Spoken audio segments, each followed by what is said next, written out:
Hi everyone, welcome back to CyberSecurityTV. So this week we are going to start a new series, and in this series I'm going to show you some really cool techniques on the URL obfuscation and some of the techniques that we are going to use to bypass some of the filters. I'm sure you have not seen all of these techniques before, and you'll be amazed by seeing these techniques. So let's get started. First one, so let's talk about the URI a little bit before we dig into that. So why the URI obfuscation is so much important? Because the URI is central system of the World Wide Web. So any resource you want to access, you obviously need the URL or URI. Now, to obfuscate the URI is the motive that the attacker has. Maybe like, let's say if you want to exploit something, you might have to use a little bit of social engineering.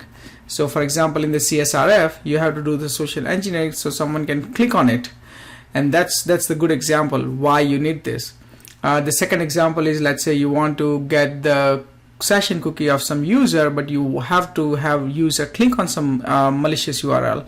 Again, you need the social engineering tactics, right? So these are very, very critical things. Not just that, but imagine with this particular obfuscation, you can actually bypass some of the filters or validation. Suppose you change the URL in such a way that it will bypass the hostname check and do something malicious. So that's what we are going to learn today. And the third agenda, or maybe third objective the attacker has, is maybe sometimes there's a length limit on how big of a payload you can inject into the application. And using the obfuscation, you can actually achieve that by maybe shorten the URL or shorten the URI. So these are various objectives, and we are going to see some examples on how to achieve this by using so many different techniques. So the first technique is shortening. I'm sure you must know about this technique. It's nothing new about this, but maybe I want to start with this one because then after, the next techniques that I'm going to explain after this one will rely on this one. So I want to make sure you understand this right. So URL shortening is nothing. It just shortens the URL and still destination pages remains the same. So what it does in the background is actually sending the 301 redirect message to the destination URL, and that's how the redirect works. Actually, let's see the demo of it. So you must know about this website Bitly. They are probably pioneer or the first one to start this service as shortening the URL. So let's try shortening HTTPS, our famous website google.com. Click on shorten. Okay, so we have this shorten URL here. Let's copy it. I'm going to use this Burp browser and open up here as well. Intercept off, turn it back on, and let's paste it and let's hit go. So now the first request, it's going as get. Let me make sure the responses are being captured because that's what we want to see. Okay, so we are sending the request to Bitly and to shorten URL. Now if you see the response here, it says 301 moved permanently, and here in the location header you will see the actual URL which is going, right? So that's what happens in the background when you are hitting one of this shortened URL. Now this one is good and bad. Good because let's say you want to you're using social media like Twitter, and where you have the character limits on how big of a message you can post. So of course you don't want to take all of the space or characters occupied by the URL itself or the link, social media link you want to share. So that's where this is very, very useful. But at the same time, this is also really bad because attackers can use this particular tactics to phish the user, because user doesn't know in the background what is this the destination, what's the actual URL behind the shortened URL. However, there are many techniques that we can we can see that.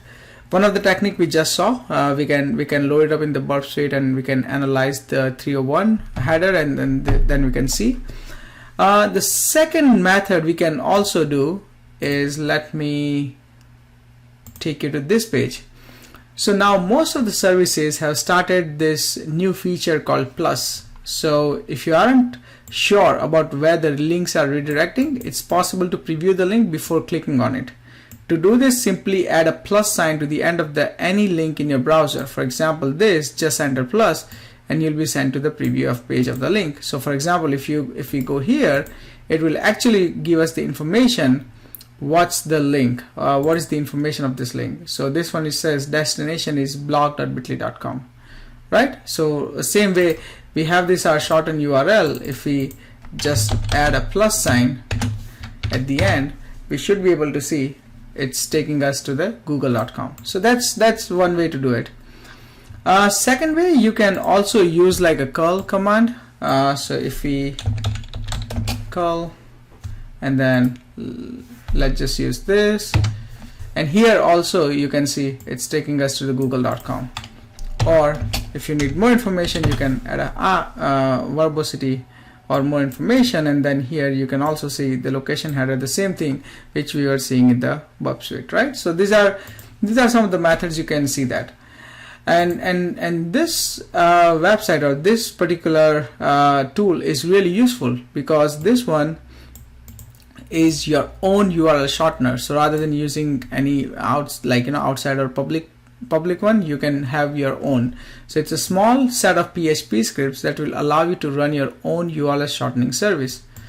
Running your own is fun, quick, and useful. So it's free and open source. It's private or public. You don't have to worry about hosting it to the public. Handy bookmark. So it has really good features. If you are an application developer and if you are looking to use something, maybe try this one out as well, because this one has been very popular as well. So given all of this, now we know how to shorten the URL, how to inspect the shortened URL, how attacker can use to phish the URL, etc., etc. Now what I want to get into is actually tweak this the actual URI of the application, and then we can use to shorten it to bypass some of the filters. So that's what we are going to get into in the next episode. So stay tuned. I'll definitely post that video on the next Monday. Please hit the thumbs up button if you like this. Let me know if you're excited to see the next video with all the techniques that we are going to learn. Keep subscribing, and I'll see you next Monday. Bye.